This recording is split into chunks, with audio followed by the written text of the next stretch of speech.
নমস্কার, আমি সুমিতেশ। আমার সঙ্গে রয়েছেন উত্তরবঙ্গ উন্নয়ন মন্ত্রী তথা তৃণমূল কংগ্রেসের কুচবিহার জেলা সভাপতি রবীন্দ্রনাথ ঘোষ। রবিদা, স্বাগত আপনাকে। মূলত যে বিষয়টা হচ্ছে যে গতকাল নির্বাচন হয়ে গিয়েছে কুচবিহার এবং আলিপুরদুয়ার লোকসভা কেন্দ্রে। বিভিন্ন অভিযোগ এবং অভিযোগের পরিপ্রেক্ষিতে নির্বাচন কমিশনের তৎপরতা সব মিলিয়ে একটা নির্বাচন পার হয়েছে। নির্বাচন কমিশন শান্তিপূর্ণ ভোট হয়েছে, অবাধ নির্বাচন হয়েছে বলে দাবি করেছে। এখন এই নির্বাচন নিয়ে পর্যালোচনা করার জন্যই আজকে রবিদাকে নিয়ে আমরা বসেছি। রবিদা, মোটের উপর কুচবিহারের নির্বাচন কিভাবে দেখছেন এই নির্বাচনটাকে, গতকাল যেটা হয়ে গেল? দেখুন, কুচবিহারে এবারের যা নির্বাচন, এটা একটা যুদ্ধের মতো হয়ে গেছে এবং সেই যুদ্ধে নানা রকম প্রতিকূলতার মধ্য দিয়ে আমাদের কাজ করতে হয়েছে এবং নির্বাচনটা করতে হয়েছে নানা রকম প্রতিকূলতার মধ্য দিয়ে। একদিকে সেন্ট্রাল ফোর্স, আর একদিকে নির্বাচন কমিশন তার নিরপেক্ষতা বজায় রাখার ব্যাপারটা সন্দেহজনক। যার মধ্যে আমি প্রথমে বলতে চাই উদাহরণ দিয়ে যে একজন পুলিশ এসপি 48 ঘন্টার মধ্যে তাকে বদলি করা দেওয়া হলো একজন বিজেপি নেতার হুঙ্কার বা দাবি মেনে।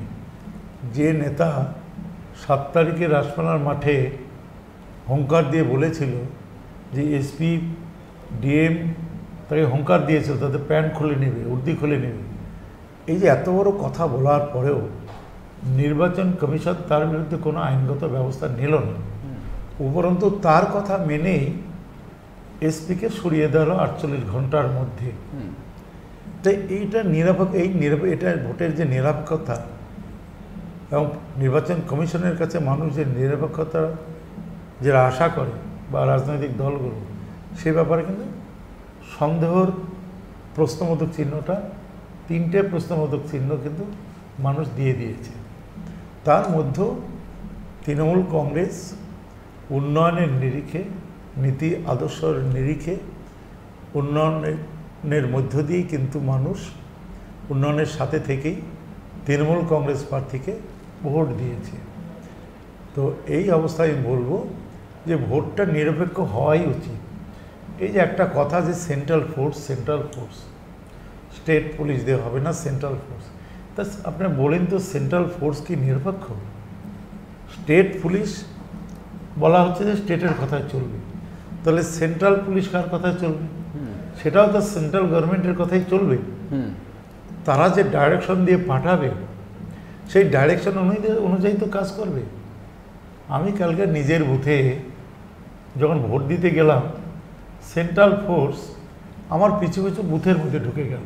আমি কোথায় ভোট দিয়ে দেখার চেষ্টা করব। তো আমার মতো মানুষের ভোট দেওয়ার ক্ষেত্রে যদি সেন্ট্রাল ফোর্স এরকম বিহেভিয়ার করে,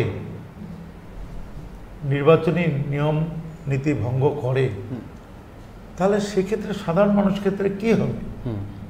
ভোটটা দেওয়ার তো অধিকার আমার নিজের অধিকার, গণতান্ত্রিক অধিকার। আমার পছন্দের প্রার্থীকে আমি ভোট দেব এবং যেহেতু তৃণমূল কংগ্রেস করি, তৃণমূল কংগ্রেসকেই ভোট দেব, এটা সবাই জানলেও কিন্তু দেখতে পারে না যে আমি কোথায় ভোটটা দিচ্ছি, কোথায় মেশিনটা কোন বোতামে টিপছি। এরকম ঘটনা হলো।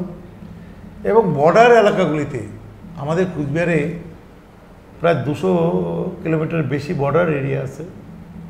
সেই বর্ডার এরিয়ার যে বুথগুলো রয়েছে সেখানেও থেকে খবর আসা শুরু হলো যে ভোরবেলার থেকেই বিএসএফ তারা বিজেপির যারা সমর্থক আগে থেকে আইডেন্টিফাইড করেছে তাদেরকে নিয়ে এসে ভোট করালো, আর তৃণমূল কংগ্রেস যারা সমর্থক তাদেরকে বুথে আসতে দিল না, রাস্তা আটকে দিল, লাঠিচার্জ করল।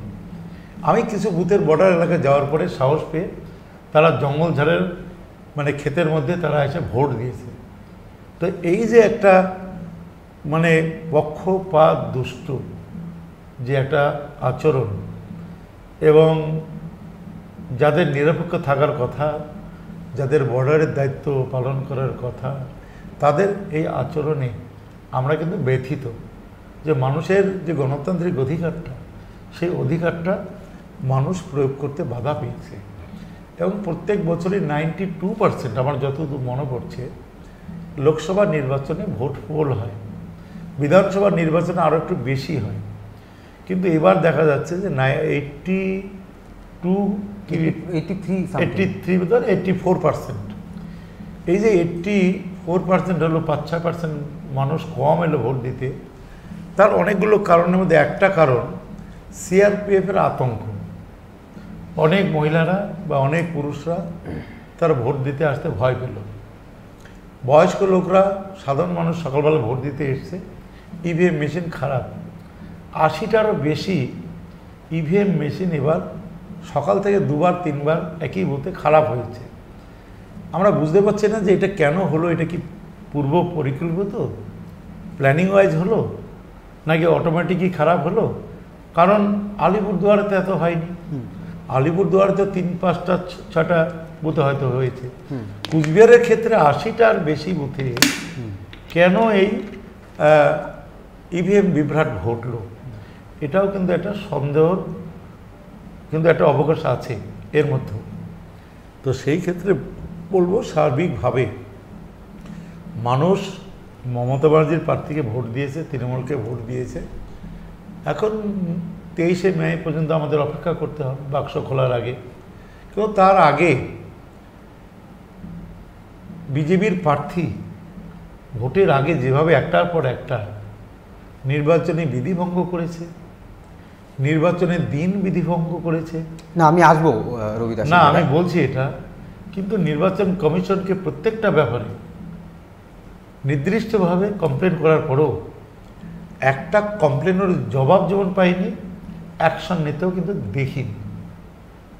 না, আমি যে আসবো, আমার যেটা বক্তব্য সেটা হচ্ছে যে আপনি যে সন্দেহের কথা বললেন, এই ইভিএম 80টা ইভিএম খারাপ, এই সন্দেহ কি কেন হচ্ছে? এরকম তো না যে হারার ভয় পাচ্ছেন, পরাজয়ের ভয় পাচ্ছেন? সেখানে হারার ভয় পাচ্ছি না।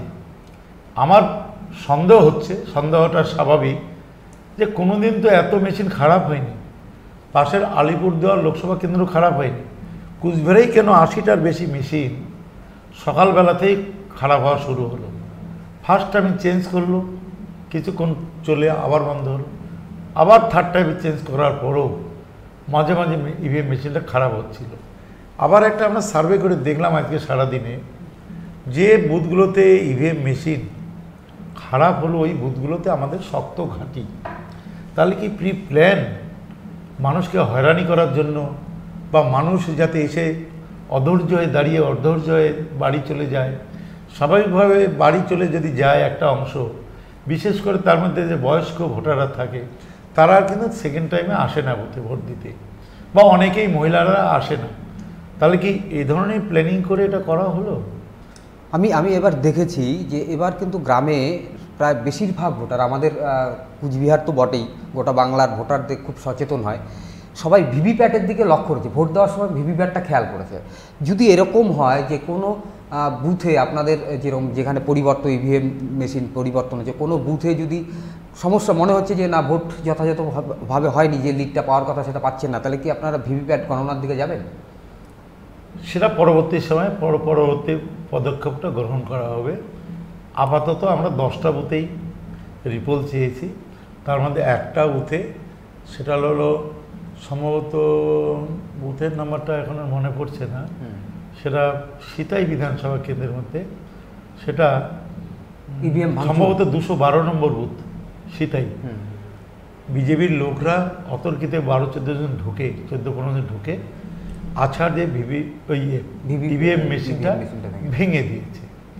তো ওটা সম্ভবত রিপোল হওয়া উচিত।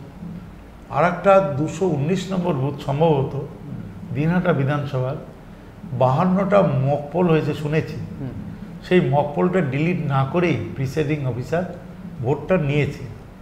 তো সেই ক্ষেত্রে এই দুটো তো অবশ্যই।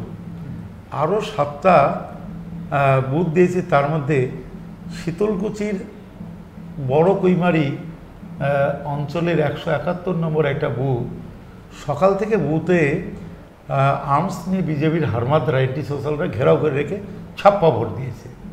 এটা পুলিশ জানে, প্রশাসনও জানে, ইলেকশন কমিশন জানে। আর যে কয়টা বুথে আমরা দিয়েছি যেখানে থার্ড টাইম মানে ইভিএম মেশিন চেঞ্জ করতে হয়েছে, অনেক মানুষ ভোট না দিয়ে গেছে, ভোটের পার্সেন্টেজ পোলিং পার্সেন্টটা অনেক কম হয়েছে। সেই কারণে যাতে সব মানুষ ভোট দিতে পারে ওই বুথগুলোতে, তার জন্য ওই টোটাল আর কি 10টা বুথে রিপোলের আমরা দাবি করেছি। এখন নির্বাচন কমিশন যে সিদ্ধান্তটা নেবে এই ক্ষেত্রে আমরা সেই সিদ্ধান্তটাই মাথা পেতে নেব। আমি একদমই অন্য প্রশ্নে চলে যাচ্ছি, সেটা হচ্ছে যে গতকালকের ভোট এবং তারপরে যেটা হচ্ছে সন্ত্রাসের অভিযোগ। 166টা বুথে ছাপ্পা ভোট, রিগিং, বুথ জ্যাম করার অভিযোগ করেছে এবং রাজ্য পুলিশ যেখানে আছে সেখানে সমস্ত জায়গায় রিপোল করতে হবে এমন দাবি জানিয়েছে বিজেপি। কি বলবেন? আমি একটা কথাই বলবো, রাজ্য পুলিশের অধীনে যে বুথগুলো ভোট হয়েছে সেখানে কিন্তু শান্তিপূর্ণভাবে হয়েছে। দুটো উদাহরণ দিচ্ছি, যেখানে এই যে ইভিএম মেশিনটা ভেঙে ফেলা হয়েছে সেখানে তো সিআরপিএফ সেন্ট্রাল ফোর্সের পাহারা ছিল। গোবিন্দ রায় যে বুথে আক্রান্ত হয়েছে সেখানে তো সেন্ট্রাল ফোর্স ছিল। এই দুটো ক্ষেত্রে যে অকারেন্সটা হয়েছে সেন্ট্রাল ফোর্স তো ছিল, তাহলে এই ঘটনা কেমন করে ঘটলো? গোবিন্দ রায় আক্রান্ত হওয়ার দিকে তো আপনাদের দিকে আঙুল তুলছে, আপনারা আক্রমণ করছেন। আমরা আক্রমণ করার কোনো সুযোগ নেই, কারণ কি গোবিন্দ রায় তো ভোট নেই যে তার ভোট ছাপা মেরে কেউ নেবে। গোবিন্দ রায় নিজেই গেছে, তো সেখানে সেন্ট্রাল ফোর্স ছিল। সেন্ট্রাল ফোর্স যেখানে আছে সেখানে গোবিন্দ রায় কেমন করে আক্রান্ত হলো এটা তো বুঝতে হবে, এটা তো বোঝার ব্যাপার। গোবিন্দ রায় তো আমাদের প্রতিদ্বন্দ্বী নয় যে আমরা গোবিন্দ রায়কে আক্রমণ করব। যদি প্রতিদ্বন্দ্বী হতো তাহলে না একটা থাকতো একটা কথা যে হলেও হতে পারে, কিন্তু সে তো আমাদের প্রতিদ্বন্দ্বী নয়। তো সেই ক্ষেত্রে সেন্ট্রাল ফোর্সের সামনে এরম ঘটনা ঘটলো, তাহলে সেক্ষেত্রে সেন্ট্রাল ফোর্সটা কী করলো? আর যেখানে ইভিএম মেশিনটা ভেঙে ফেলা হলো সেক্ষেত্রে সেন্ট্রাল ফোর্স ছিল সেখানে, তাহলে সেন্ট্রাল ফোর্স সেই মেশিনটা ভেঙে ফেলা হলো, সেই দুর্বৃত্তদের কেন ধরতে পারলো না, কেন আটকাতে পারলো না, কেন গ্রেপ্তার করতে পারলো না? এই প্রশ্নটা তো আমার রয়েছে। এটা জনগণের উদ্দেশ্যে আমি এই প্রশ্নটা রেখে দিচ্ছি বিবেচনা করার জন্য। এবং আর একটা জিনিস, এই যে প্রায় 2000 বুথ আছে, এই 2000 বুথের মধ্যে আমরা খোঁজখবর নিয়ে দেখেছি 300 বুথের বেশি ওরা বুথে পুলিং এজেন্ট দিতে পারেনি। তাই পুলিং এজেন্ট দেওয়ার ক্ষমতা যে দলের নেই, সেই দল কিভাবে বুঝবে যে ছাপ্পা ভোট হয়েছে, কিভাবে বুঝবে যে ভালো ভোট হয়েছে? কারণ তাদের রিপোর্টটা দেবে তার পুলিং এজেন্ট, তার পুলিং এজেন্টই তো নাই, তাহলে কিভাবে? তো আনুমানিক বলছে এটা, যেহেতু তৃণমূলের পক্ষে মানুষ ভোট দিয়েছে সারা জেলায়, ওই জন্য একটা কেবাস তৈরি করার জন্য এটা বলছে। তাদের কাছে রিপোর্টটা কে দিল? প্রিসাইডিং অফিসারগুলো যে রিপোর্টটা দিয়েছে প্রত্যেক বুথ থেকে, আজকে যে স্কুটনি হয়েছে, কোথাও তো প্রিসাইডিং অফিসারের রিপোর্টে নেই যে এখানে বুথ দখল হয়েছে, এখানে কোনো অকারেন্স হয়েছে, এখানে পুনর্নির্বাচনের প্রয়োজন রয়েছে। যে 2000 বুথে আজকে স্কুটনি হয়েছে, অর্থাৎ প্রিসাইডিং অফিসার যে রিপোর্টটা দেখেছে, কোথাও তো নেই। শুধু দুটো বুথেই ওদের রিপোর্ট আছে। একটাতে 212 নম্বর সিতাই বিধানসভা কেন্দ্রে 212 নম্বর বুথে ভেঙে ফেলা হয়েছে একটা, আর একটা আছে যে 52টা মকপল করার পরে ডিলিট না করেই সেখানে ভোটারদের ভোট নেওয়া শুরু হয়েছে। কিন্তু এই যে বলছেন পোলিং এজেন্ট দিতে পারেনি, আজকে আমরা একটা অভিযোগ পেয়েছি এবং জানি হাসপাতালে ভর্তি হয়ে আছেন সিতাই এক বুথে। সেখানে গতকাল যখন পোলিং এজেন্ট যায় তখনই বাইরে থেকে অভিযোগ যেটা তৃণমূল অপহরণ করে নিয়ে যায়, সারা রাত্রি আটকে রেখেছিল। আজকে সকালে মারধর করে ছাড়ে, উকিল বর্মন সামথিং নাম, তাকে এমজিএন হাসপাতালে আজকে ভর্তি করা হয়। আমি একটা কথা বলবো, আমি খবরটা টিভিতে দেখার পর খোঁজ নিয়েছি। এটা ওদের বাড়ির পাশের লোকের সাথে একটা ঝঞ্ঝাট হয়েছে জমি সংক্রান্ত ব্যাপারে। ওরা এটা তৃণমূলের ঘাড়ে চাপিয়ে দিতে চাইছে। আর বিজেপির প্রার্থী তো বলছে যে সিতাই দিনহাটার মাটি তার নাকি শক্ত ঘাঁটি। তার যদি শক্ত ঘাঁটি হয়ে থাকে তাহলে এই ধরনের অভিযোগ করবে কেন? আর আমাদের লোক কোথাও কোনো রকম ওদের পাতা ফাঁদে পা দেয়নি। আমরা আগের থেকেই সমস্ত কর্মীদের, সমস্ত নেতাদের আমরা এ ব্যাপারে সতর্ক করেই দিয়েছিলাম যে বিজেপির পাতা ফাঁদে, সিআরপিএফের পাতা ফাঁদে কোথাও যেন কেউ পা না দেয়। সুষ্ঠুভাবে সারাদিন হয়ে গেছে। এটার পাশের বাড়ির যদি ঘটনা হয়, জমি সংক্রান্ত না কোনো একটা বিবাদ হতে পারে, তার দায় তৃণমূল কংগ্রেস নেবে কেন? এই যে সেদিন প্রধানমন্ত্রীর মিটিংয়ে এসেছিল, যাওয়ার সময় সুটকাবাড়ি বা ওই কাছাকাছি বাসের থেকে পড়ে গিয়ে চান্দামারি একজন মারা গেছে। কি বললেন বিজেপির প্রার্থী? যে তৃণমূল কংগ্রেসের কর্মীরা বাঁশ দিয়ে, লাঠি দিয়ে পিটিয়ে মেরে ফেলছে। কিছুক্ষণ পরেই ফেসবুকেই দেখলাম তার ভাই একসাথে যাচ্ছিল, সে কি বলছে যে পাদানিতে ছিল, ফসকে গিয়ে পা ফসকে পড়ে গিয়ে তার মৃত্যু হয়েছে, তাই তো? তাই এই ধরনের যে বিভ্রান্তিকর যে অভিযোগ, মিথ্যা অভিযোগ করতেই তো তারা অভ্যস্ত। এই ধরনের মিথ্যা অভিযোগ করেই তো তারা মানুষকে বিভ্রান্ত করছে। আর একটা জিনিস বলবো, যেটা বলে আবার ফিরে আসলাম পরে মনে থাকবে না। এই যে বিজেপির প্রার্থী 50টা 60টা করে গাড়ি একসাথে নিয়ে 100-150 মোটরসাইকেল 3 জন করে তুলে বিনা হেলমেটে ইনটক্সিকেট অবস্থায় এই যে হল্লা মিছিল করলো বিনা অনুমতিতে, আমরা একদম নির্দিষ্টভাবে ছবি দিয়ে নির্বাচন কমিশনকে আমরা কমপ্লেন করার পরও কিন্তু নির্বাচন কমিশন কোনো ব্যবস্থা নেয়নি। গতকালও যেটা নির্বাচন কমিশনের থেকে বলা হয়েছিল যে একটা লোকসভা কেন্দ্রে 7টা সিট রয়েছে অ্যাসেম্বলি, সেখানে 7টা সিটে 7খানা গাড়ি পাবে, একটা করে ক্যান্ডিডেট একটা গাড়ি পাবে, ইলেকশন এজেন্ট একটা গাড়ি পাবে, 9খানা। কিন্তু একটা বিজেপির ক্যান্ডিডেট 15টা 16টা গাড়ির কনভয় নিয়ে কীভাবে সে বিভিন্ন বুথে, বিভিন্ন এলাকায় ঘুরল, নির্বাচন কমিশনের লোক কী করল? তাদের কমপ্লেন জানানোর পরেও কেন অ্যাকশন নেওয়া হলো না? তাহলে আইনটা কি শুধু তৃণমূল কংগ্রেসের জন্যই? তাহলে বিজেপি যদি হয় তার অন্যায়টা কি সাতক্ষণ মাপ? Model code of conduct break করলে তাদেরকে জন্য কি কোনো শাস্তি নেই? তারা কি ওই শাস্তির ধারায় পড়ে না? নির্বাচন কমিশনের আইনে তারা কি পড়ে না আইনের মধ্যে? আমি রবিদা একটা বিষয় খেয়াল করলাম, সেটা হচ্ছে যে নিশীথ প্রামাণিক প্রার্থী হওয়ার পর থেকে যখন প্রচারে নামে, তারপর থেকে যেভাবে আপনারা নিশীথ প্রামাণিকের বিরুদ্ধে একের পর এক অভিযোগ করছেন, তাতে কি মনে হচ্ছে না যে বিজেপি প্রার্থী হয়ে নিশীথ প্রামাণিক আপনাদের অনেক বেশি চ্যালেঞ্জের মুখে ফেলে দিন? না, আমাদের দায়িত্ব রাজনৈতিক দলের, বিরোধী দলের কোথাও যদি কোনো খোদ থাকে, কোথাও ত্রুটি থাকে, সেই ত্রুটিটা তুলে ধরা।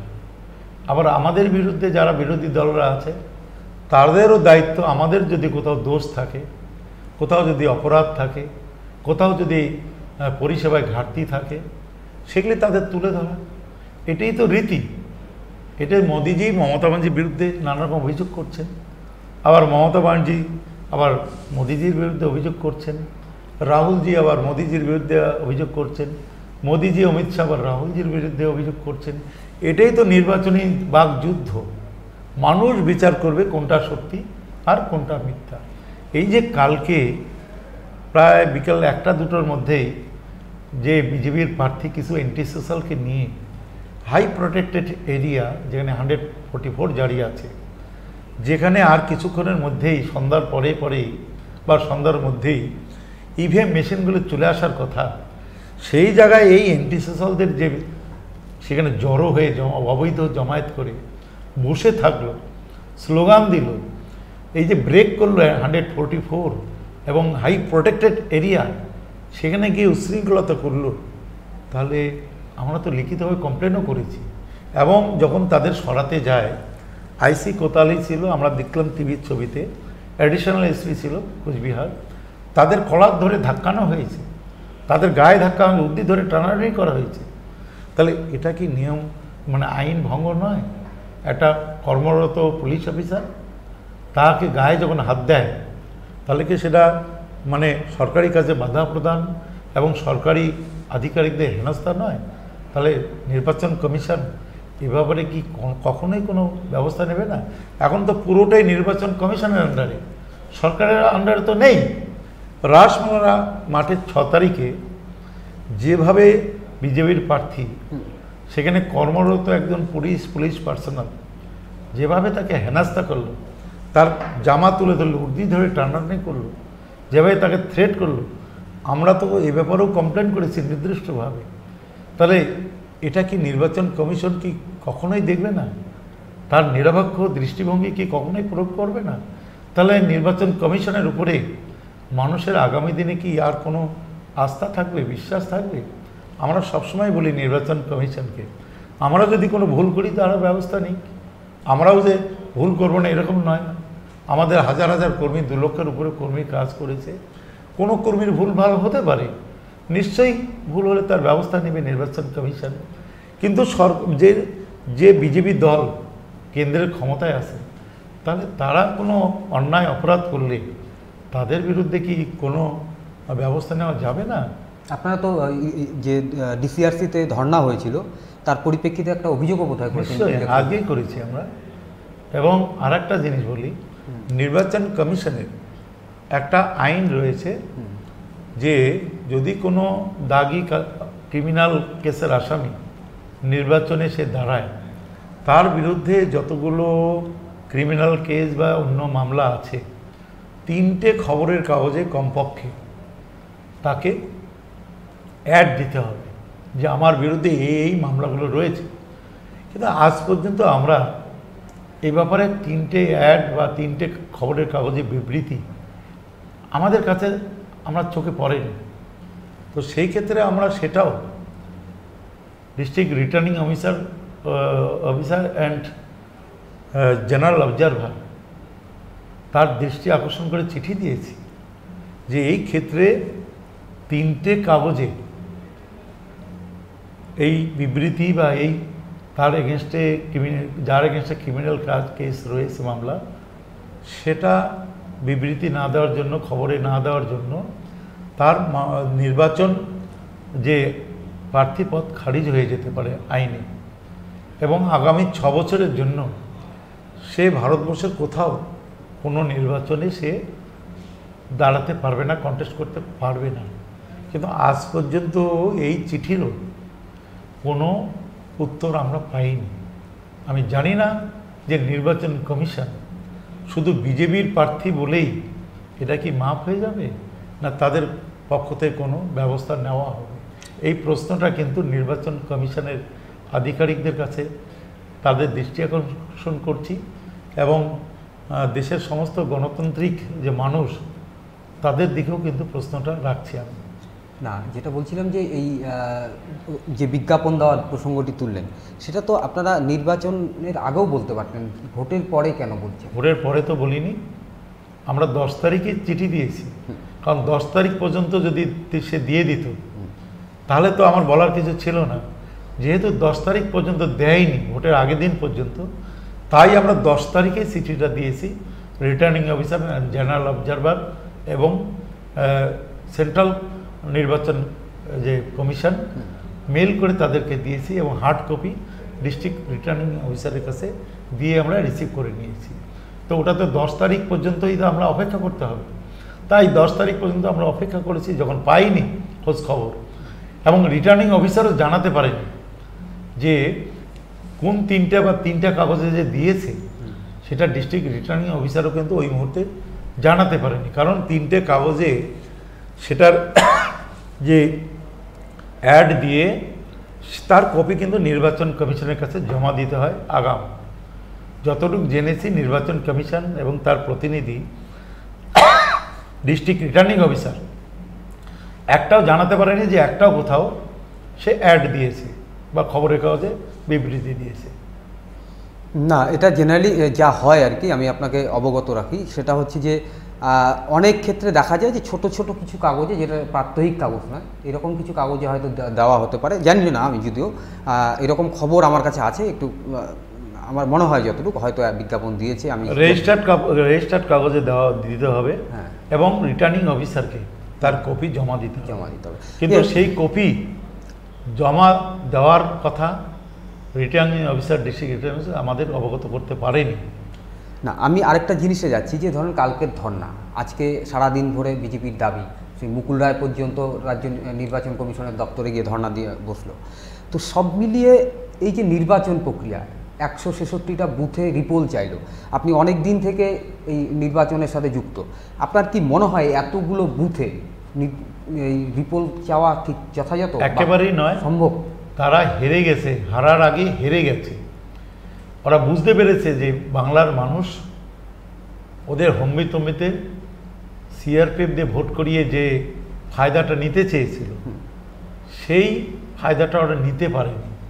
মানুষ ওদের বিরুদ্ধে ভোট দিয়েছে। এই ধরনের যে চক্রান্ত মানুষকে আতঙ্কিত করার জন্য এবং রাজ্যের মানুষকে যে অসম্মান অপমান করেছে, যে রাজ্য পুলিশের নয় কেন্দ্রীয় বাহিনীতে ভোট করতে হবে, তা রাজ্য পুলিশ তো সারা বছরই মানুষের নিরাপত্তা দিয়ে আসছে, তো ভোটের সময় কেন্দ্রীয় বাহিনী কেন?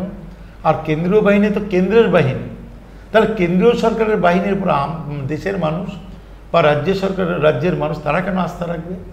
তারা তো নিরপেক্ষ নয়, তারাও তো একটা কারো না বাহিনী, কারো না কারো ডাইরেকশনে চলবে, কারোর না কারোর নির্দেশে চলবে।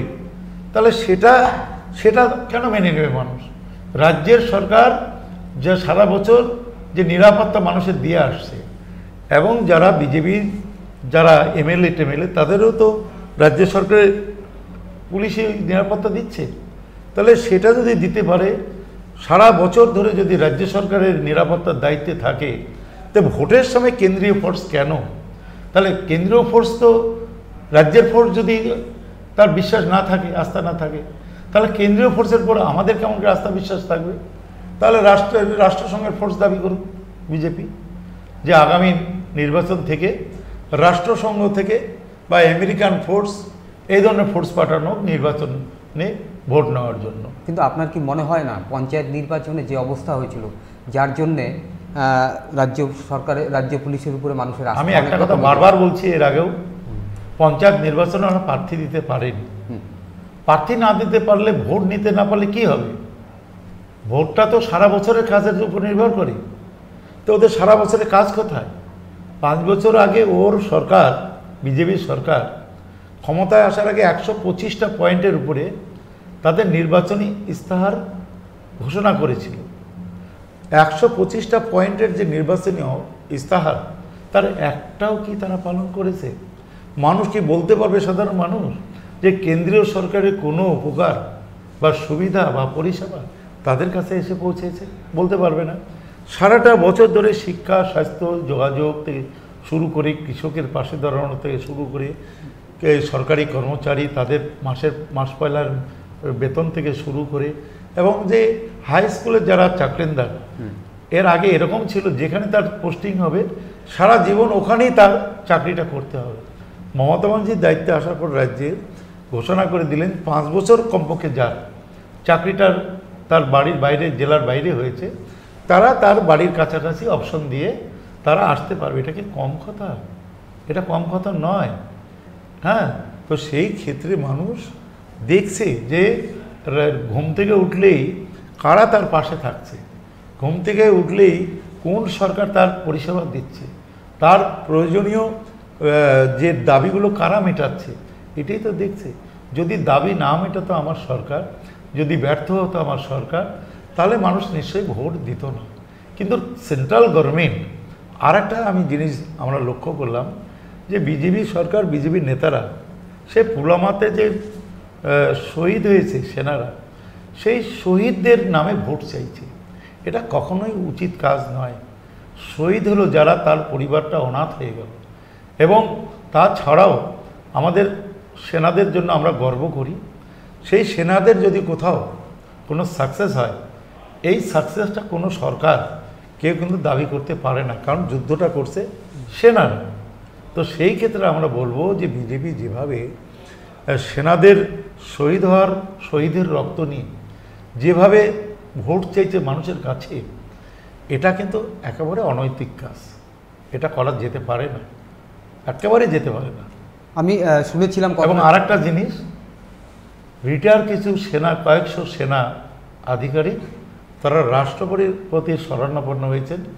তারা লিখিতভাবে রাষ্ট্রপতিকে দিয়েছেন যে সেনাদের শহীদ যারা হয়েছে, সেনাদের রক্ত নিয়ে এবং সেনাদের সাফল্য নিয়ে কোনো সরকার বা কোনো কেউ যাতে তার ভোটের প্রচারে ব্যবহার করতে না পারে, তাদের আধিকারিকের একটা নির্দেশ, হ্যাঁ, তাদের ছবিও যাতে ব্যবহার করতে না পারে, এটাকে কিন্তু মানছেন না, মানেননি বিজেপি সরকার। তারা সেনার সাফল্যটাকে তাদের সাফল্য হিসাবে প্রচার করা শুরু করেছে। এটা কিন্তু একেবারে অনৈতিক কাজ। এই যে যেমন একটা আবিষ্কার করেছে যে স্যাটেলাইট ধ্বংস করা, উপগ্রহ ধ্বংস করা, এটা তো 40 থেকে 50 বছর আগে থেকে যতটুকু জেনেছি রিসার্চ হচ্ছিল, বৈজ্ঞানিক রিসার্চ করতে করতে সাকসেস হয়েছে। তাহলে এটা কি মোদিজি দাবি করতে পারেন যে আমি এটা আবিষ্কার করলাম? ওটা তো বৈজ্ঞানিকদের কাজ। বৈজ্ঞানিকদের 1 বছরে হয়নি, 5 বছরে হয়নি, 50 বছর আগের থেকে রিসার্চ করতে করতে করতে এই মুহূর্তে সেটা এসে সাকসেস হয়েছে। সেটাই মোদি তার নিজের সাফল্য মাপকাঠি বা নিজের সাফল্য হিসাবে দেশের মানুষের কাছে তুলে ধরছে। এটা কি ঠিক? এটা কখনোই নীতিগতভাবে ঠিক হতে পারে না। আমি শুনছিলাম যে কুচবিহারে রিপোল নিয়ে প্রার্থীদের নিয়ে একটা মিটিং করার কথা ছিল এবং আপনাদের প্রার্থীকেও কোথায় ফোনে দেখেছিল, কি ওটা বিষয়টা জানা? কোনো বিষয় নয়, ওটা স্কুটনির ব্যাপার, ওটা অবজারভার আছে, ওটা ডিএম আছে, যারা এই নির্বাচন কাজের সাথে যুক্ত আছে তাদের ব্যাপার ওটা। যতগুলো বুথ থেকে ব্যালট এসছে, বক্স এসছে ইভিএম, তার যে প্রিসাইডিং অফিসারের রিপোর্ট, সেই রিপোর্টগুলো ভেরিফাই করা, যে কোনো বুথে প্রিসাইডিং অফিসার এমন কি রিপোর্ট দিয়েছে যে রিপোর্ট করার প্রয়োজন তার পক্ষে যুক্তি দিয়ে, বা কোথাও বুথ দখল হয়েছে, মানুষ ভোট দিতে পারেনি, তার রিপোর্ট, এগুলি রিপোর্ট খতিয়ে দেখার জন্যই এটা স্ক্রুটিনিটা হয়। সেক্ষেত্রে নির্বাচন কমিশনের উপর আমাদের পূর্ণ আস্থা থাকার কারণে আমাদের যাওয়া সম্ভব হয়নি। আজকেও আমাদের অনেক কাজ ছিল, সারা জেলার সমস্ত নেতাদের আমরা ডেকে তাদের কাছে আমরা রিপোর্ট যেমন চেয়েছি, তেমনি সমস্ত বুথ লেভেলে যে ইলেকশন হয়েছে তার যে ব্যালট পেপার অ্যাকাউন্ট, সেই অ্যাকাউন্টগুলো যাতে সংগ্রহ করে, আবার কিছু কিছু ক্ষেত্রে কিছু কিছু খরচের মিটিং করা হয়েছে, খরচের বিল আসেনি, সেগুলো যাতে আমাদের 2-1 দিনের মধ্যে দেয়, তার জন্যই মিটিং থাকার কারণেই আমরা আমরা যাইনি, বা আমার প্রয়োজন মনে হয় না, কারণ ওটা নির্বাচন কমিশনের ব্যাপার। আমরা থাকলেই বা না থাকলেই কোনো হেরফের হবে না, ওটা কাগজের ভিত্তিতে, রিপোর্টের, প্রিসাইডিং অফিসারের রিপোর্টের ভিত্তিতে এটা হবে। আমরা যতটুকু জানি 2টো বুথের ক্ষেত্রে প্রিসাইডিং অফিসার রিপোর্ট দিয়েছে। একটা হলো 212 নম্বর বুথ সিতাই, যে কিছু দুর্বৃত্ত ঢুকে তারা ইভিএম মেশিনটা আশ্রয় ভেঙে দিয়েছেন, এই একটা রিপোর্ট আসতে পারে। আর একটা হলো 52 ভোট যেটা হয়েছে, মানে মক পোল হয়, সেটা 219 নম্বর বুথ, ওটা দিনহাটায়, সেখানে ওই মক পোলের যে ভোটটা, ওটাকে ডিলিট না করেই প্রিসাইডিং অফিসার ভুল করে হোক আর মানে অবচেতনার মধ্যেই হোক, আমার মনে হয় ওটা জেনে শুনে করেননি, না জেনেই হোক, অনভিজ্ঞতার কারণে হোক, সে ডিলিটটা না করে ভোটটা চালু করেছে, ভোটটা করিয়েছে। এই 2টো ক্ষেত্রে হতে পারে। আর বাকি আমরা আরও 8টা বুথে রিপোলের আমরা ডিমান্ড করেছি, সেটা জাস্টিফাইড। কারণ কোনো বুথগুলো, যে বুথগুলো 2 টাইম 3rd টাইম মেশিন খারাপ হয়েছে, 3 ঘন্টা থেকে 4 ঘন্টা পর্যন্ত ভোট মানুষ দিতে পারেনি, ফিরে গেছে, মানুষের গণতান্ত্রিক অধিকারটা যদি প্রয়োগ করতে পারে, তার জন্যই আমরা 10টা বুথের টোটাল আমরা রিপোল চেয়েছি। যদিও এটা একটা ঐতিহাসিক ঘটনা, যে কুচবিহার কেন সারা দেশে কোনোদিন হয়েছে কিনা সন্দেহ, যে একটা লোকসভা কেন্দ্রে 80টারও বেশি বুথে ইভিএম মেশিন খারাপ হয়েছে। কেন এই খারাপটা হলো? এটা কি কোনো পূর্ব পরিকল্পনা মাফিক এটা করা হলো, নাকি অটোমেটিক এটা খারাপ হলো? এটা নিয়ে আমরা ভাবার চেষ্টা করছি, আমরা বোঝারও চেষ্টা করছি। তা সত্ত্বেও আমরা বলবো যে ঠিক আছে, নির্বাচন কমিশন যদি মনে করে যে বুথগুলোতে 8টা কি 10টা, এরপর তো হতে পারে না, যদি রিপোর্ট করায় করবে, যদি জাস্টিফাইড কোনো কজ থাকে তাহলেই করতে পারবে, তাছাড়া কিন্তু নির্বাচন কমিশনও জাস্টিফাইড কজ এবং প্রিসাইডিং অফিসারের রিপোর্ট ছাড়া কিন্তু কোথাও রিপোর্ট করতে পারবে না। একটা অভিযোগ কিন্তু কালকে আমরা সারাদিনই দেখতে পেয়েছি, বিভিন্ন টিভিতে দেখানো হয়েছে, শীতলকুচির একটা বুথে সেখানে মানুষকে ভোট দিতে দেওয়া হচ্ছে না, মহিলাদের সাথে অশালীন আচরণ করা হচ্ছে, এরকম একটা অভিযোগ পেয়েছি। এটা শীতলকুচির 171 নম্বর বুথ, ওটা বড় কৈমারি অঞ্চল। বিজেপির 15-16 জন হারমাত সারা দিন সকাল থেকে উইথ আর্মস তারা বুথটাকে ঘেরাও করে পুরো ছাপ্পা মেরেছে, পুরো ছাপ্পা দিয়েছে, কেউ ভোট দিতে পারেনি। আমরা সকাল থেকে ওই বুথের ব্যাপারে অ্যাডমিনিস্ট্রেশনকে, ডিএমকে, পুলিশকে, সবাইকে প্রথমে টেলিফোনে আমরা রিপোর্ট করেছি, কারণ আমরা মোবাইলে ছিলাম। সেই ক্ষেত্রে আমাদের ওখান থেকে ফিরে এসে তো রিপোর্ট করা সম্ভব নয়।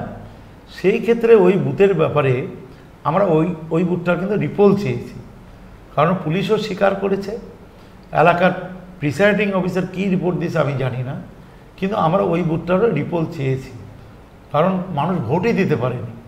তো যদি মানুষ ভোট দিতে না পারে, গণতান্ত্রিক অধিকার প্রয়োগ করতে না পারে, তাহলে ওই ভোটের মূল্যটা কি? ওই এলাকার মানুষের কাছে ভোটটা কিন্তু তাহলে প্রহসনে পরিণত হবে। তাই তাদের যাতে মূল্যবান ভোটাধিকারটা প্রয়োগ করতে পারে, তাই বড় কৈমারি অঞ্চল শীতলকুচির 171 নম্বর বুথ, সেখানে আমরা রিপোর্টটা চেয়েছি। এখন নির্বাচন কমিশন তদন্ত করবে, মানে প্রিসাইডিং অফিসারের রিপোর্টটা দেখবে। যদি মনে হয় যে সেখানে রিপোর্ট করার দরকার করবে, যদি মনে হয় যে না রিপোর্ট করার দরকার নেই, করবে না। না, আমি যে বুথের কথা বলছিলাম সেখানে অভিযোগ কিন্তু আপনাদের দিকেই ছিল যে তৃণমূল কংগ্রেস ভোট। কখনোই তৃণমূল কংগ্রেস নয়।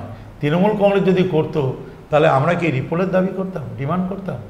এটা তো মানে সহজ একটা মানে বুদ্ধির ব্যাপার, যে আমরা যদি বুথ দখল করে থাকি, ছাপ্পা ভোট দিয়ে থাকি, সেখানে যদি সুযোগ পেয়ে থাকি, যদি করে থাকি, তাহলে কি আমরা ওই বুথটার কি রিপোর্টের দাবি করতাম? ভোট পরবর্তী সন্ত্রাস, সেটাও আপনাদের দিকে অভিযোগ। একেবারেই নয়। চান্দামারি, চিলকিরহাট, বক্সিরহাট, বলরামপুরে বিভিন্ন জায়গায় ভোট পরবর্তী সন্ত্রাস, ভোটের আগে পরে বিজেপি সন্ত্রাসটা করেছে। আপনারা জানেন 10 তারিখ বিকেল সন্ধ্যাবেলা আমাদের জেলা তৃণমূল ছাত্র পরিষদের সভাপতি নরেন দত্তকে লক্ষ্য করে সেখানে বোমা ছোড়া হয়েছে। তার কিছুক্ষণের মধ্যেই ওখানে আমাদের যে অঞ্চল সভাপতি পচাগর, ওর নামটা দাস কি দাসাম দাস, অতুল দাস, তাকে বেধড়ক বাঁশ এবং কাঠের লাঠি এবং রড দিয়ে মানে মারাত্মকভাবে পিটিয়ে তাকে রক্তাক্ত অবস্থায় ফেলা হয়েছে। তাকে জেলা হাসপাতালে ভর্তি করা হয়েছে, মৃত্যুর সাথে সে লড়াই করছে। আর বিভিন্ন জায়গায় যতগুলো অকারেন্স হয়েছে প্রত্যেকটার সাথে বিজেপি জড়িত। আপনারা জানেন যে পঞ্চায়েত নির্বাচন আগে পরে তিনহাটা সাব ডিভিশন এবং কুচবিহার সদর সাব ডিভিশনের দমনহাট, জিরানপুর এবং পানিশালায় কীভাবে সন্ত্রাস করা হয়েছে, পুলিশের গাড়ি ভাঙচুর করা হয়েছে, পুলিশের আর্মস লুট করা হয়েছে এবং পুলিশ পার্সোনালদের পিটিয়ে হাসপাতালে ভর্তি করা হয়েছে। 3 জন মানুষ খুন হয়েছে ওদের গুলিতে, ওই একই বিজেপির প্রার্থী, তিনি তার নেতৃত্বে। এবং নানাভাবে মানুষকে খুন করার চেষ্টাও হয়েছে, আর্মস বিলি করা হয়েছে, ব্যবসা করা হয়েছে। বিভিন্ন রকম যে অভিযোগ, মুড়ি মুরগির মতো বোমা ফাটানো হয়েছে, সন্ত্রাস করা হয়েছে। তাদের মুখে শান্তির কথা একেবারেই মানায় না, মানুষ হাসে তাদের মুখে শান্তির কথা শুনে। ওই যে কথায় আছে না, ভূতের মুখে রাম নাম, এটা এরকমই হয়েছে, ভূতের মুখে রাম নাম। তো বিজেপি প্রার্থী তো বারবারই বলে থাকে যে বিজেপির প্রার্থী কে? ভিত্তিহীন অভিযোগ করে থাকে। আরে বিজেপির প্রার্থীটা কে, তার ট্র্যাক রেকর্ডটা কি, সেটা তো স্টাডি করতে হবে। এরকম পলিটিক্যাল লিডার হলে অনেক অভিযোগই হয়। না, অভিযোগ হওয়া একটা জিনিস, আর কাজ করা তার একটা জিনিস। সুতরাং তার অভিযোগ সত্য হবে আর কারো অভিযোগ সত্য হবে না, এটা ভাবা ঠিক নয়। এবং তারা যে অভিযোগগুলো করছে, 300 বুথে ছাপ্পা, তাহলে তো প্যারামিলিটারি ফোর্স দিয়ে ভোট হয়েছে, ওরা যে লিস্টগুলো দিয়েছে, তাহলে প্যারামিলিটারি ফোর্সের সামনে ভোট হয়েছে, তারপরেও ওরা বলছে যে রিপোল করতে হবে, ছাপ্পা হয়েছে। ইলেকশন কমিশনের প্রতিনিধি দুবে সাহেব বলেছে যে স্টেট পুলিশ ভালো কাজ করেছে, তারপরেও ও বলছে যে দুবে সাহেব নাকি মিথ্যে কথা বলছে, ভুল কথা বলছেন। যারা ইলেকশন কমিশনকে মানে না, যারা ইলেকশন কমিশনেরকে সম্মান দেয় না, তাদের মতো লোকের কথায় ভোট হবে? তাদের মতো লোকের কথায় আইন চলবে? কখনো চলতে পারে না। যারা বোঝেই না কিছু ইলেকশন আইনটা কি, কোড অফ কন্ডাক্টটা কি, তারা ভাবে যে গুন্ডা মাস্তামিনি করে বোধহয় ভোট পাওয়া যায়। সেটা যে হয় না, সেটা তো যে বোঝা উচিত, তার বোঝা উচিত। মমতা ব্যানার্জি অভিষেক ব্যানার্জির ছবি দিয়ে সর্বভারতীয় তৃণমূল যুব কংগ্রেসের প্রার্থীর কথা বলে নির্দল প্রার্থী দিয়ে বন্দুক দেখিয়ে ভোট লুট করা হয়েছিল পঞ্চায়েতে। তো দম থাকলে ওই বুথগুলোতে জিতে দেখাক বিজেপির প্রার্থী, জিতে দেখাক। ওই বুথগুলোতে তো সেন্ট্রাল ফোর্স রয়েছে, দিয়ে ভোট করা হয়েছে। ওই ভেটাগুড়ি 1, ভেটাগুড়ি 2, পুটিগুড়ি 1, পুটিগুড়ি 2, মাতালহাট, গিদালদা ছাড়াও আরও সেন্ট্রাল ফোর্স দেওয়া হয়েছে বিভিন্ন অঞ্চলে। তাহলে এখন তার বাড়ির অঞ্চল ভেটাগুড়ি, সে ওখানে বুথগুলোতে জিতে দেখাক না, লিড নিয়ে দেখাক, যে মানুষ তার পক্ষে আছে। এর আগেও মানুষ তারকে দেখে ভোট দিয়েছে, এটা মানুষ তো সবাই জানে। কিভাবে ভোট নিয়েছে, মানুষ ভোট দিতে পারেনি। সকাল থেকে বুথ জাম করে আর্মস দেখিয়ে মানুষের ভোট সব দিয়েছিল, মানুষকে প্রতারণা করা হয়েছে, মানুষের ভোটাধিকার লুট করা হয়েছে। সেই মানুষগুলো আজকে ভোট দেওয়ার সুযোগ পেয়েছে, ভোট দেওয়ার সুযোগ পায় যার জন্য ভোট দিতে পারেনি পঞ্চায়েতে, কিভাবে আশা করে তাকে ভোট দেবে? ভোটের আগের দিন ঠিক আপনার এক ব্লক সভাপতির একটা অডিও ভাইরাল হয়ে যায়, যেখানে হচ্ছে ছাপ্পা দেওয়ার নির্দেশ দেওয়া হচ্ছে দলীয় কর্মীদের। বিজেপির অভিযোগ এটা আপনাদের পূর্ব পরিকল্পিত। একেবারেই নয়, এটা বিজেপির চক্রান্ত। তার ভয়েস, অন্য কারো ভয়েসটা তার ছবিতে লাগিয়ে এইরকমের একটা কিছু করে তারা একটা কমপ্লেন তো আমাদের বিরুদ্ধে দেওয়ার সুযোগ পাচ্ছিল না, একটা কমপ্লেন দিয়েছে। কিন্তু আমরা বলেছি নির্বাচন কমিশনকে যে আপনারা এই ভয়েস রেকর্ডিংটা পরীক্ষা করে দেখুন, দেখে কোন নাম্বার থেকে এই ভয়েস রেকর্ডিংটা করা হয়েছে সেই নাম্বারটা ট্র্যাকিং করে সেটা ধরে তার বিরুদ্ধে আইনগত যথাযথ ব্যবস্থা নেওয়া হবে। সুতরাং এটা পরিষ্কার, তো কোনো বোকা একটা ব্লক সভাপতি এরকম করতে পারে? এটা ফাঁসানো হয়েছে। আমরা এর তদন্ত চেয়েছি, যেটা তদন্ত করা কোনো বেশি বড় কথা নয়। ওই নাম্বার কোন নাম্বার থেকে ওটা এসছে সেটা ট্র্যাকিং করবে, সেটা সাইবার ক্যাফেতে সেটা ধরা পড়বে, চেক করলে ধরা পড়বে। সেই নাম্বারটাকে যে হোল্ডার তাকে ডাকুক, তাকে ডেকে তাকে জিজ্ঞাসাবাদ করা হোক, তাহলেই আসল সত্যিটা, আসল ঘটনাটা বেরিয়ে পড়বে। এটা বলে দিয়েছে, আমাদের কাছে কোনো লুকাছাপা নাই। ভোটের দিন আপনিও এবং বিরোধী রাজনৈতিক দলগুলো একটা অভিযোগ করতে দেখা গিয়েছে যে 2 পর্যবেক্ষক জেনারেল এবং পুলিশ তারা ফোন ধরছে না।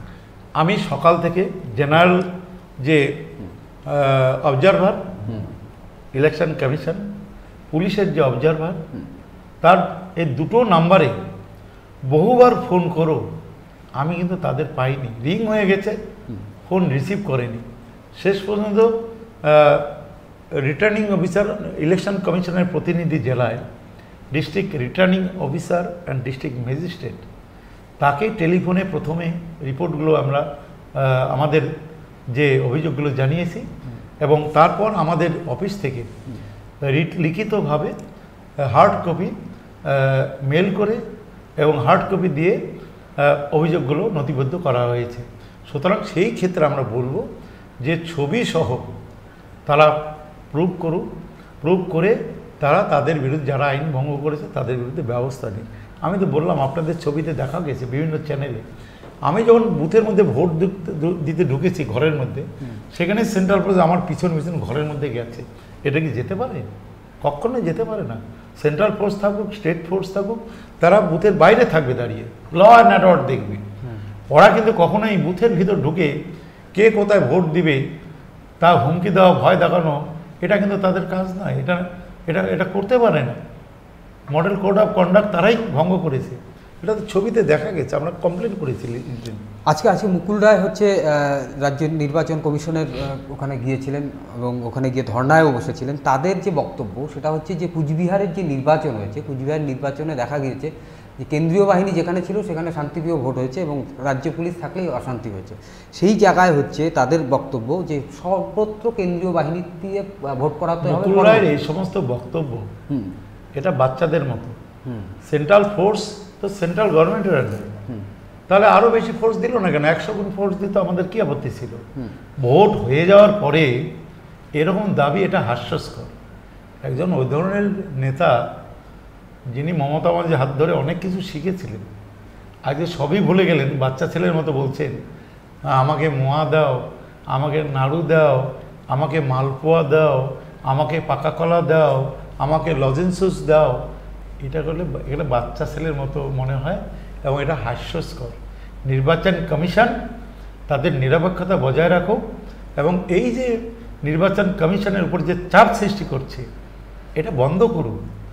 ওরা যেমন চাপ সৃষ্টি করছে, আমাদেরও কিন্তু লোক আছে, লিডাররা আছে, তারা যদি যে গিয়ে চাপ সৃষ্টি করে তাহলে কি সেটা ভালো হবে? একটা উচ্ছৃঙ্খল অবস্থা হবে। আমাদের কাছে কি 10-20-50 হাজার লোক নেই কুচবিহারে যে আমরা গিয়ে ডিএম অফিসের সামনে, ডিএম যেখানে বসে রয়েছে সেখানে 50,000 লোক নিয়ে রেজিস্ট্রেশন করবো? আমাদের কি সেই লোক নেই? কিন্তু আমরা বিধি মেনে চলি, নির্বাচনী বিধি মেনে চলি। আমরা কখনো আইন হাতে নিতে চাই না, আমরা কখনো কোনো অকারেন্স তৈরি করতে চাই না। আমি তো বললাম যে একজন কর্তব্যরত এডিশনাল এসপি আইএএস, একজন থানার কর্তব্যরত আইসি এবং স্টেট পুলিশের কনস্টেবলরা যেভাবে তাদের হেনস্থা করলো বিজেপির প্রার্থী এবং তার অ্যান্টি সোশ্যালরা, নির্বাচন কমিশন তার বিরুদ্ধে ব্যবস্থা নিতে পারে না। একটা হাই প্রোটেক্টেড এরিয়া 144 রয়েছে, যারা ব্রেক করলো, করে এরকম নোংরামি করলো, তাদের বিরুদ্ধে কি ব্যবস্থা নেওয়া যায় না? ইচ্ছা করলে যায়। তো মুকুল রায় বলুক না, তার দলের এই যারা এখানে ঢুকে এই নোংরামি করেছে তাদের বিরুদ্ধে প্রশাসন বা ইলেকশন কমিশন ব্যবস্থা নিক। কই তা তো করছে না। দিল্লি, কলকাতায় ইলেকশন কমিশন অফিসের সামনে ধর্ণা দিচ্ছে, কী কারণে? আরও অ্যাডভান্টেজ নেওয়ার জন্য। মানুষের উপর তাদের তো আস্থা নেই, মানুষের ভোটের উপর আস্থা নেই। কেন? ওরা বুঝে গেছে মানুষ ওদের ভোট দেবে না, মানুষ মমতা ব্যানার্জির উন্নয়নের নিরিখেই ভোট দেবে।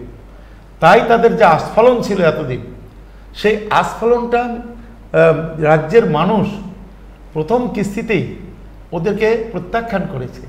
এই যে কুচবিহার আলিপুরদুয়ারের মানুষ মমতা ব্যানার্জির পক্ষে যেভাবে ভোট দিয়েছে, আমরা যেভাবে অনুমান করেছি, এই যে দুটো সিট কুচবিহার আলিপুরদুয়ার, এই দুটো সিটের সাথে মমতা ব্যানার্জির যে জেতার যে রথ, বিজয় রথ চলবে এবং রাজ্যের 42টা সিটে মমতা ব্যানার্জির বিজয়ের রথ দ্রুত গতিতে ছুটে 42টা সিট তৃণমূল কংগ্রেস জিতে মমতা ব্যানার্জির হাত ধরে তারা দিল্লির পার্লামেন্টে পৌঁছাবে। এটা পরিষ্কার। ওই দেখুন, আপনার এখানে দেখা যাচ্ছে যে কীভাবে কর্তব্যরত পুলিশ আধিকারিক, অ্যাডিশনাল এসপি, আইসি এবং স্টেট পুলিশ যারা কর্মরত আছে তাদের কিভাবে হেনস্থা করছে এবং সেন্ট্রাল ফোর্স পর্যন্ত তারা হেনস্থা করছে। তাহলে এই সেন্ট্রাল ফোর্সকে কখনোই নিরপেক্ষ বলা যায় না। আমি যতদূর জানি সেন্ট্রাল ফোর্সের সঙ্গে নয়, এটা নিরাপত্তা রক্ষী, ব্যক্তিগত নিরাপত্তা রক্ষীর সঙ্গে।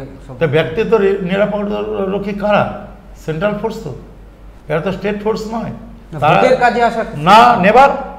ওরা এখানে হস্তক্ষেপ করতে পারে না, ওরা হস্তক্ষেপ করতে পারে বেআইনিভাবে। তো ওরাও ঢুকেছে ওই জায়গায়, ওর দেহরক্ষীরা ওখানে আর্মস নিয়ে ঢুকতে পারে না বিনা রিটার্নিং অফিসারের অনুমতিতে। কিভাবে ঢুকলো? কিভাবে তারাও ধাক্কাধাক্কি করছে? একজন অ্যাডিশনাল এসপি একজন আইসিকে কীভাবে করছে ধাক্কাধাক্কি? কিভাবে বিজেপির প্রার্থী ওখানে ঢুকতে পারলো? কিভাবে ঢুকে তারা সরকারি আধিকারিকদের হেনস্থা করছে? এটা নির্বাচন কমিশন ব্যবস্থা নেবে না? কেন ব্যবস্থা নেবে না? তার আধিকার, তার দেহরক্ষী, তারা কিভাবে ঢুকলো? উইথ আর্মস ঢুকতে পারে না। আমাদের কাছে যেমন সাথে যেমন আর্মস, উইথ আর্মস যারা সিকিউরিটি থাকে, কখনোই তারা কোনো বুথের মধ্যে ঢুকতে পারবে না, কোনো বুথ প্রেমিজে ঢুকতে পারবে না। কেমন করে ঢুকলো এরা এখানে? কেমন করে দেখুন না, দেখুন কীভাবে আইসিকে ধাক্কাধাক্কি করছে, তার গলার কলার ধরে টাকছে, আর এডিশনাল এসে হেনস্থা করতে পারে? কখনো পারে না, যতটুকু আইন জানি। আমি অনেকগুলো নির্বাচন করেছি, আমি নিজের হাতে যত নির্বাচন করেছি, জেলার আর কোনো রাজনৈতিক দল কেউ একার হাতে এতগুলো নির্বাচন কিন্তু করেনি। কি পঞ্চায়েত নির্বাচন, কি পৌরসভার নির্বাচন, কি বিধানসভার নির্বাচন, কি লোকসভার নির্বাচন, অনেকগুলো নির্বাচন আমি করেছি। নির্বাচনের খুঁটি নাটি আমার সব জানা। আমি একটা ছোট্ট প্রশ্ন করে নিই মুকুল রায়কে নিয়ে, ভুলে যাব পরে। সেটা হচ্ছে যে বঙ্গ বিজেপির যত নেতৃত্ব রয়েছে তারা যেটা করতে না পারলো, মুকুল রায় বিজেপিতে ঢুকে তৃণমূলের উপরে যে চাপ সৃষ্টি করার রণকৌশল নির্বাচনে, সেটা কিন্তু করে দেখালো। আপনি কি অস্বীকার করতে পারেন? ঘর শত্রু বিভীষণ কথা বলে, ঘর শত্রু বিভীষণ আর মির্জাফর। মির্জাফর নবাব সিরাজদৌলাকে ব্রিটিশ বাহিনীর হাতে তুলে দিয়ে হত্যা করে সে সাম্রাজ্যের নবাব হতে চেয়েছিল। পরবর্তী কালে ব্রিটিশ কিন্তু তাকে বিশ্বাস করেনি। কেন? যে নবাবের সে সেনাপতি ছিল, তাকে যখন হত্যা করাতে পেরেছে, খুন করতে পেরেছে, তাহলে ব্রিটিশকেও একদিন এই মির্জাফর খুন করতে পারে, ধ্বংস করতে পারে। শেষ দিন পর্যন্ত ব্রিটিশ কিন্তু ওকে কিন্তু বিশ্বাস করেনি। শেষ দিনে কিন্তু সেই মির্জাফর আফসোস করে বলেছিল, আমার জীবনে একটা বড় ভুল আমি করে ফেলেছি, এর প্রায়শ্চিত্ত এই জীবনে আর আমি করতে পারবো না। তার জন্য নবাব সিরাজদৌল্লা খুন হলেও দেশের মানুষ তাকে, তার ছবিটা এখনও তার বীরত্বের যে কাহিনী সেলুট করে, তার ছবিটা এখন ঘরে ঘরে রয়েছে। কিন্তু মির্জাফর, আমি তো কোথাও তাকে তার একটা ছবি কেউ ছেপে ঘরে টানিয়েছে দেখিনি। তো সেই ক্ষেত্রে আমি বলবো, যারা ঘরশত্রু বিভীষণ হয়, যারা মির্জাফর হয়, তারা কিন্তু কখনোই শেষ বয়সে বা তারা তাদের জীবনে কখনো শান্তি পায় না, এবং দেশের মানুষ তাদের বিশ্বাস করে না। যে দলে তারা যাচ্ছে সেই দলও তাদের বিশ্বাস করছে না। কেন করছে না?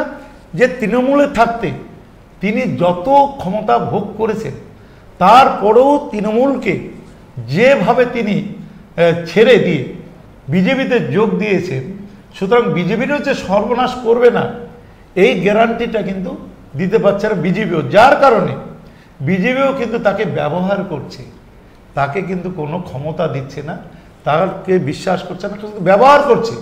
ও বিজেপির হাতের পুতুল হয়ে গেছে। সুতরাং বাংলার মানুষ বুঝে গেছে যে এই মানুষটাকে আর বিশ্বাস করা যায় না, কারণ এই মানুষটা মমতা মাঝির হাতে তৈরি ছিল। একজন সামান্য মানুষ, একটা রেলের নাট বল্টুর সাপ্লায়ার। তারপরে সে ভারতবর্ষের তৃণমূল কংগ্রেসের নেক্সট টু মমতা হয়েছিল, সমস্ত ক্ষমতা ভোগ করেছে। 2-3বার রাজ্যসভার এমপি তৃণমূলের নেত্রী মমতা ব্যানার্জির দৌলতে হয়েছে, প্রচুর ক্ষমতা ভোগ করার পরে। যখন তৃণমূল ছেড়ে বিজেপিতে গিয়ে বড় বড় কথা বলছে, নানা রকম কথা বলছে, তখন কিন্তু আর রাজ্যের মানুষ ওকে বিশ্বাস করে না।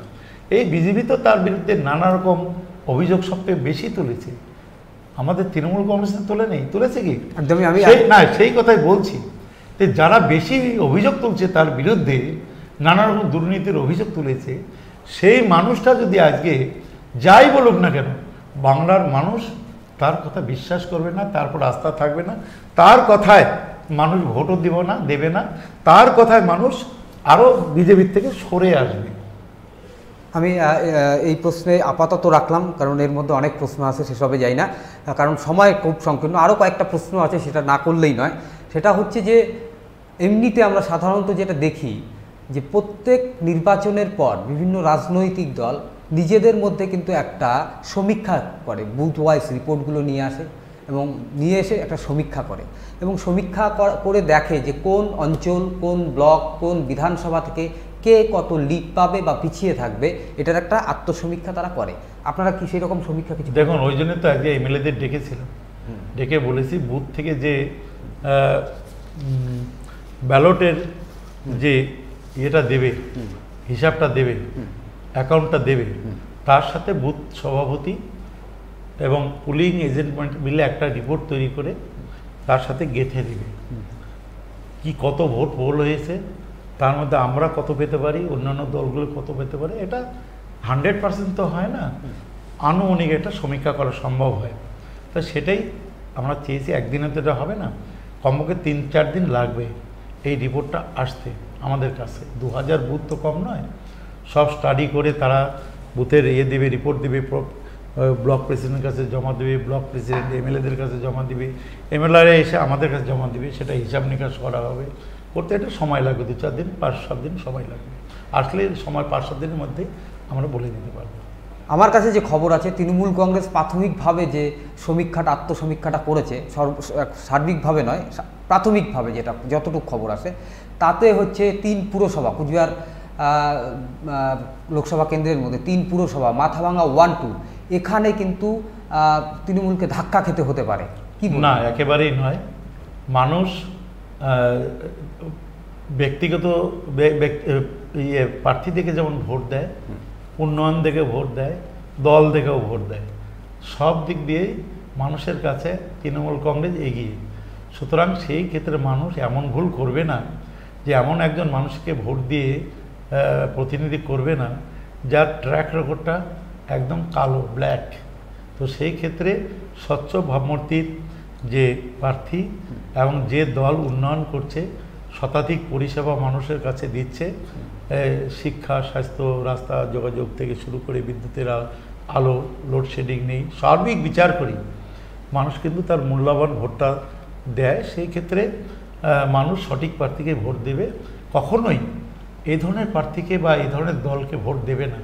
এবং আমার কাছে তো এরকম খবর রয়েছে যে বিজেপির মধ্যেও যারা সবচেয়ে খারাপ মানুষ তা তো নয়, বিজেপির মধ্যেও কিছু বিবেকবান মানুষ রয়েছে, শিক্ষিত, মূল্যায়ন করা মানুষ রয়েছে, তারাও কিন্তু প্রার্থী থেকেই ভোট দেবে।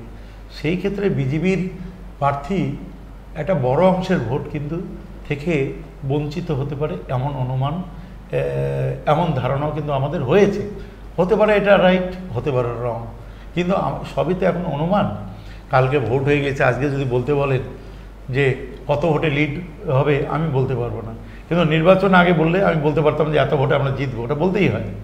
কিন্তু নির্বাচন হয়ে গেলে যতক্ষণ রেজাল্ট না হবে, তার আগে যে বুথ সমীক্ষা আসবে রিপোর্ট, এটা অনুমানের ভিত্তিতে সেটাও বলা যায়, অ্যাকুরেট বলা সম্ভব হয় না। তো সেই ক্ষেত্রে 23 মে পর্যন্ত অপেক্ষা সবাইকেই করতে হবে। 23 মে পর্যন্ত অপেক্ষা করলেই বুঝতে পারবেন। এবং সারা রাজ্যে, সারা দেশে যে নির্বাচনটা হচ্ছে, সেখানে কিন্তু একটা স্লোগান উঠেই গিয়েছে যে মোদি হটাও দেশ বাঁচাও। এমনকি নরেন্দ্র মোদী যে বেনারসে এর আগের বার দাঁড়িয়ে জিতেছিলেন, যে রাজ্যে উত্তরপ্রদেশ, যেখানে মোদিজির বিজেপির সরকার রয়েছে, সেই রাজ্যের মানুষও কিন্তু বলছে মোদি হটাও দেশ বাঁচাও। আমি ওই যে কালকে বিজেপি যেটা করলো, বিকেল থেকেই শুরু করলো রিপোলের দাবি, তারপরে ধর্নায় বসলো, আজকে সকাল পর্যন্ত আবার ধর্নায় বসতে পারে যদি রিপোলের কোনো না পায়, আশ্বাস না পায়। সেই ক্ষেত্রে আস্তে আস্তে আবার ধর্না বসলো না, রিপোলের দাবি থেকে সরে আসছিল। তো আমি এক বিজেপি নেতার সঙ্গে কথা বলছিলাম যে হঠাৎ করে ধর্নার থেকে, মানে রিপোলের দাবি নিয়ে যে ধর্না আন্দোলন, সেখান থেকে বিজেপি কেন পিছিয়ে আসে। সেখানে ওদের সেই বিজেপি নেতা আমাকে, একদম ব্যক্তিগত সম্পর্ক, নামটা বলছি না, আমাকে বলল যে তাদের যে অ্যাসেসমেন্ট, তাতে হচ্ছে এই লোকসভা নির্বাচনে 90,000 মতো ভোটে তারা লিড পাচ্ছে, এই জন্য তারা আস্তে আস্তে এই আন্দোলন, যদি লিডই পায়, যদি এরকম ধারণাই থাকে, তাহলে ধর্নায় বলবে কেন? 300, 350, 400 বুথে আবার কেন রিপোল দাবি করছে? তাহলে কি বিজেপির যারা নেতা বা কর্মী, যা প্রার্থী, তাদের কি নির্বাচনের কোনো অভিজ্ঞতা নাই, কোনো অ্যাসেসমেন্ট নাই, জেলার মানুষের উপর আস্থা নাই? এটা কি জেলার মানুষকে অসম্মান করার জন্য, অপমান করার জন্য এই ধরনের স্লোগান তুলছে যে যে ভোট হয়েছে সেই ভোটের উপর বিশ্বাস নেই, মানুষের উপর বিশ্বাস নেই, আবার মিলিটারি দিয়ে, প্যারামিলিটারি দিয়ে ভোট করে আতঙ্ক তৈরি করে মানুষের ভোটটা লুট করে নেওয়ার একটা লক্ষ্য? এরকম তো কোনো উদ্দেশ্য নয় কি? এটা কি আমরা এটা তো বিশ্বাস করতেই পারি, অনুমান করতেই পারি যে আরও একটা চক্রান্তের জাল আরও একটা বিছানো হচ্ছে। সুতরাং আমাদের মানুষের প্রতি আস্থা আছে, গণতন্ত্রের উপর আস্থা আছে। আমরা মানুষ যে রায় দিয়ে থাকুক, আমরা সেই রায় মাথা পেতে মেনে নেব। সুতরাং সেই ক্ষেত্রে বিজেপির মানুষের উপর আস্থা নাই। কালকে তাদের ধর্না, আরে ধর্না দিয়ে কি নির্বাচনের রেজাল্ট কি পরিবর্তন করা যায় ধর্না দিয়ে? কখনো হয়? তাহলে তো আমরা 1 লক্ষ লোকদের ধর্না দিতে পারি, তাহলে আমরা কি পারি না? আমাদের শক্তির কাছে ওরা তো নস্যি। তা আমরা কোনো বেআইনি বা কোনো অন্যায় দাবি আমরা করব না। আমরা অনেক নির্বাচন অভিজ্ঞতা রয়েছে, নির্বাচনে আইন সম্বন্ধে আমাদের অনেক অভিজ্ঞতা রয়েছে। সেই অভিজ্ঞতার ফলেই যে সমস্ত বালখিল্যের আচরণ বিজেপি করছে, ও ধরনের বালখিল্যের আচরণ করে আমরা মানুষের কাছে হাস্যাস্পদ হতে চাই না। আপনি একদম শেষ প্রশ্ন শুধু জানার জন্য, আপনি কি অন্য জেলা লোকসভা কেন্দ্রে প্রচারে যাচ্ছেন? হ্যাঁ, আজকে যাওয়ার কথা ছিল, শরীরটা ভালো না থাকায় আজকের দিনটা ছুটি নিয়েছি। কালকে সকাল থেকে জলপাইগুড়ি যাব, তারপরে 14 তারিখে আমি শিলিগুড়ির ফাঁসি দেওয়া মাটিগাড়া, নকশালবাড়ি ওই সমস্ত এলাকায় তৃণমূল কংগ্রেসের প্রার্থী অমর সিংহ রায়ের হয়ে প্রচার করব। পরদিন 15 তারিখ আমি চোপড়াতে সারাদিন থাকব। 16 তারিখ আমি রায়গঞ্জ বিধানসভা কেন্দ্রে 7 থেকে 8টা সভা করব, কর্মী সভা থেকে শুরু করে জনসভা করব। তারপরে আমি চলে যাব সরাসরি 1-2 মিটিং আমি বালুরঘাটে করতে পারি। তা যদি না হয় তাহলে আমি সোজা চলে যাব মালদা উত্তর এবং মালদা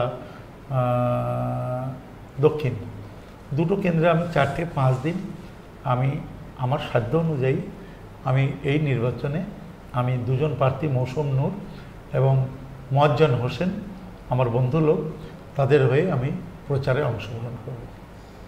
আমরা আজকে নির্বাচন এবং এরপরেও মাননীয় মুখ্যমন্ত্রী বলেছেন যে 23 তারিখে এখানে 21 তারিখে প্রচার শেষ হওয়ার পরে প্রয়োজনে তোমাদের দক্ষিণবঙ্গ প্রচারে নিয়ে যাব। যদি মাননীয় মুখ্যমন্ত্রী দলনেত্রী নির্দেশ দেয় তাহলে দক্ষিণবঙ্গ আমরা প্রচারে অংশগ্রহণ করতে পারি। আমাদের অনেককেই বলেছে যেতে, আমরা সবাই সেখানে যেতে পারি। আমরা আজকে নির্বাচন পরবর্তী একদিন পরে কি পরিস্থিতি কি হয়েছিল এবং প্রায় সব দিকই ছুঁয়ে যাওয়ার চেষ্টা করেছি। আপনারা এতক্ষণ আমাদের সঙ্গে ছিলেন, আপনাদের অসংখ্য ধন্যবাদ। আমরা আবার আসব, কাল থেকে জলপাইগুড়ি প্রচার নিয়ে আমরা কাজ করা শুরু করব। অবশ্যই আপনাদের সঙ্গে জলপাইগুড়ি, দার্জিলিং পরবর্তী যে ভোটগুলো রয়েছে সেগুলোর যে বিভিন্ন প্রচার, বিভিন্ন রাজনৈতিক দলের প্রচার, সবগুলো আপনাদের সামনে তুলে ধরার চেষ্টা করব আমাদের সাধ্য অনুযায়ী। আপনারা অবশ্যই আমাদের সঙ্গে থাকবেন। আজকে এখানেই শেষ করছি। নমস্কার।